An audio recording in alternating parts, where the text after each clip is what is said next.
जानवी जी गुजरात से। राधे राधे। राधे राधे महाराज जी। महाराज जी, भक्ति रस में आगे बढ़ने के लिए जो आचरण अनिवार्य होते हैं वे जानते हुए फॉलो करने में उसमें डिस्ट्रैक्शन क्यों आ जाता है, मतलब इधर उधर ध्यान भटकता है? भजन की कमी। जानकारी सबको है लेकिन उसका प्रयोग वही कर सकता है जो भजनानंदी है। अगर भजन बल नहीं है तो जानकारी तुम्हारी 2 मिनट में एक तरफ रख जाएगी और जो आचरण मन इंद्रिय वेग के द्वारा कराना चाहते वो करवा लेंगे। और जब भजन बल है ना, तो जैसे ब्रेक अच्छी हो तो जहाँ चाहो वहां मार दो है। अब ब्रेक है नहीं तो फिर एक्सीडेंट तो हो ही जाएगा। नाम बल, भजन बल, वारी मथे घृत होए बरु, शिकताते बरु तेल, बिनु हरि भजन न भव तरिय, यह सिद्धांत अपेल। जिनको राम कहना नहीं आता था वो मरा मरा कह करके इंद्रिय विजेता ब्रह्म ऋषि हो गए और भगवान के लीला चरित्र का संस्कृत से गान किया। मरा मरा और संस्कृत से गान किया। देख लो रामचरितमानस जो पूर्व है वो संस्कृत से है, महर्षि के द्वारा गाई हुई है।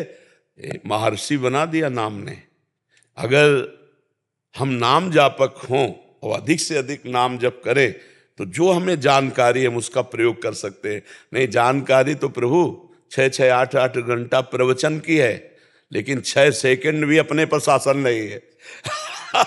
समझ ला, 6 सेकंड भी मन को एक स्थान पर रोकना कठिन है। 6 सेकंड, इतना अंतर है अध्यात्म और अध्यात्म की चर्चा। अध्यात्म में स्थित होना तो विनिवृत्त कामा, अध्यात्म नित्या तो विनिवृत्त। अध्यात्म का स्वरूप क्या है? कामनाओं का नाश हो जाना, कामनाओं का त्याग हो जाना। आज हम अध्यात्म की चर्चा कामनाओं की पूर्ति के लिए करते हैं, अर्थ पूर्ति, प्रणाम नमस्कार की पूर्ति, वाह वाह की पूर्ति, ये सब, ये अध्यात्म नहीं है। अध्यात्म कंचन कामिनी कीर्ति तीनों पर विजय प्राप्त करने के लिए है, स्थूल सूक्ष्म कारण तीनों से राग मिटाने के लिए। पर वो भगवान का कृपा पात्र, गुरु कृपा पात्र इस रहस्य को समझ पाता है? नहीं, वो भी अपने को आध्यात्मिक समझता है। आध्यात्मिक समझते हुए अपनी वासनाओं का पोषण करता रहता है और अपने को आध्यात्मिक समझता है। और अध्यात्म दूसरी बात है। अध्यात्म है जितना अनात्म है उसका त्याग कर अध्यात्म में स्थित होला। अध्यात्म की चर्चा करके अनात्म वस्तुओं की चाह रखना अज्ञान ही तो है, अज्ञान ही है। और हम अपने को समझते ज्ञानी हैं। तो यही भ्रम मिटाने के लिए भजन है। भगवान का जो मार्ग है वो एक अलग मार्ग है। वो ये सब बाजार से एक अलग चीज है। भगवान बाजारू चीज नहीं है। रुपया पैसा जितनी तुम्हारी कमाई है उससे भगवान मिलने वाले नहीं।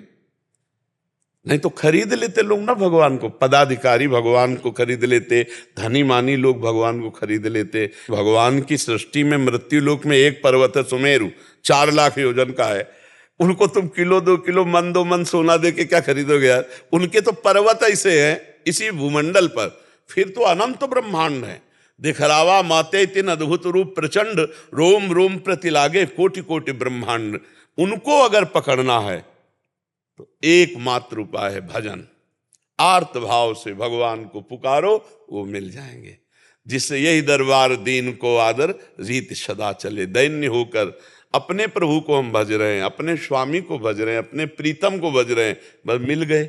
भजन के बिना जितनी जानकारी सब मिथ्या है, वो प्रयोग में नहीं आएगी तो मिथ्या है। बंदूक है और गोली न चले तो बेकार है, मतलब टांगे घूमे रहो बेमतलब। ज्ञान है लेकिन जब काम क्रोध आक्रमण किए तब फायरिंग तो तुम्हारी हुई नहीं ज्ञान की, तो फायदा क्या हुआ तुम्हारा? वो बंदूक का टांगे हो ज्ञान की केवल। तो हमारे अंदर जो जानकारी है उसका प्रयोग तभी होगा जब हम अच्छे से भजन करेंगे, पवित्र आचरण करेंगे, पवित्र भोजन करेंगे, पवित्र व्यवहार करेंगे, तो परम पवित्र उत्तम श्लोक भगवान की कृपा से माया पर विजय प्राप्त कर लेंगे। मामेवे प्रपद्यन्ते माया में ताम तरन्ते। समझ में आया?